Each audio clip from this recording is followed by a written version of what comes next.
Mathematically model अगर आप देखेंगे, in summary the mathematically model of RBF network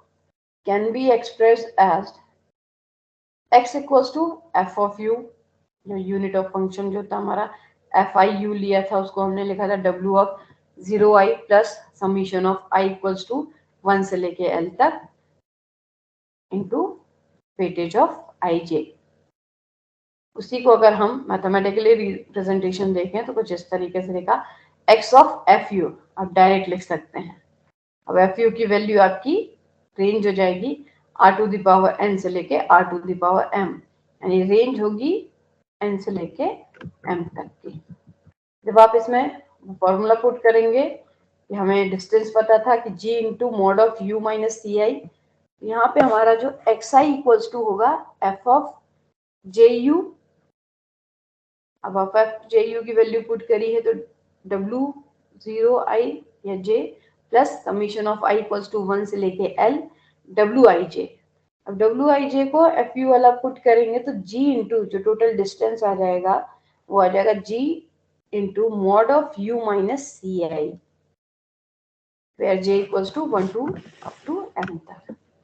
where the including distance between u and ci, जो हमारा u और ci के बीच का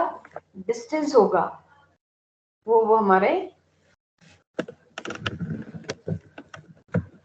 e ऑफ जो r की पावर n और r की पावर m है उसके डिस्टेंस को ड्रॉ करेगा। Approximation by RBFNN read-rail basis function neural network now consists of the single input and single output RBF network showing the figure 3.4 x can be written as, ये 3.4 का जो diagram था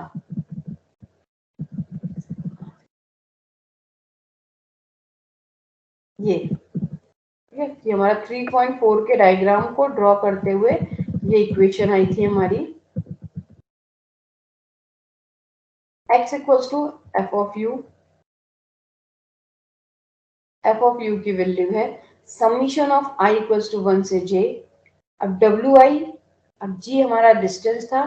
तो g हमारा next i function का हो जाएगा जो कि डिस्टेंस लाई कर रहा था u से लेके ci तक के बीच में। ये पुट ऑन किया। By the use of such network, y can be written as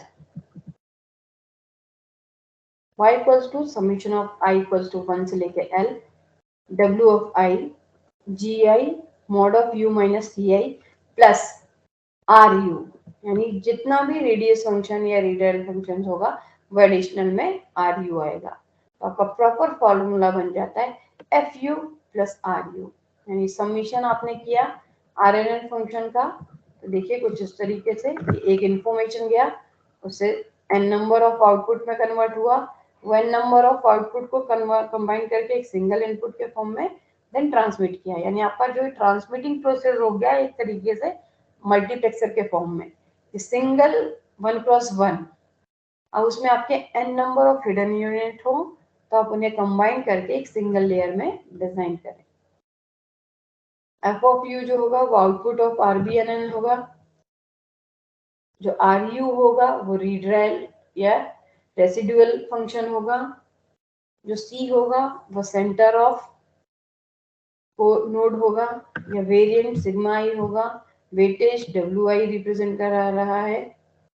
तो इन सब को मिनिमाइज करने के बाद या समराइज करने के बाद जो फाइनल डायग्राम बनता है कुछ इस तरीके से। तो अबव डायग्राम कुछ ऐसा था,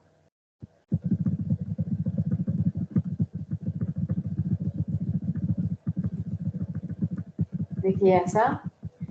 n क्रॉस n के फॉर्म में, अगर इस n क्रॉस n को कंबाइन कर दें एक सिंगल लाइन में तो आपके पास सारी इंफॉर्मेशन मर्ज होके एक सिंगल इनपुट में गई। सीक्वल बेसिस पे u1 u2 u3 u4 सीक्वल इंफॉर्मेशन जाएगा,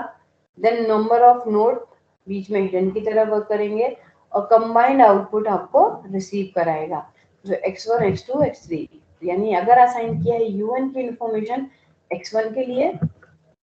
तो u1 की इंफॉर्मेशन x1 पे जाएगी, अगर असाइन किया है u2 की इंफॉर्मेशन x2 के लिए तो U2 की इंफॉर्मेशन X2 के लिए जाएगी। तो इस तरीके से आपका जो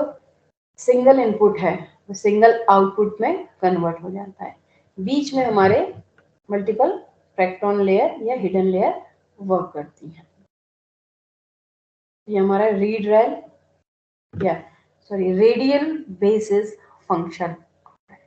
इन्हीं बेसिस पे कि हम जितने चाहे उतने नंबर ऑफ इनपुट को मर्ज करके एक सिंगल लेयर इनपुट के फॉर्म में ट्रांसमिट कर सकते हैं, और वो single layer input single output के फॉर्म में भी रिसीव हो सकता है। Then as a receiver different node पे वो सेपरेट होगा कि किस पर्टिकुलर नोड के लिए क्या इंफॉर्मेशन दी है। देन इसका आपने 3D व्यू भी देखा और उसी व्यू के अकॉर्डिंग डायग्राम भी था।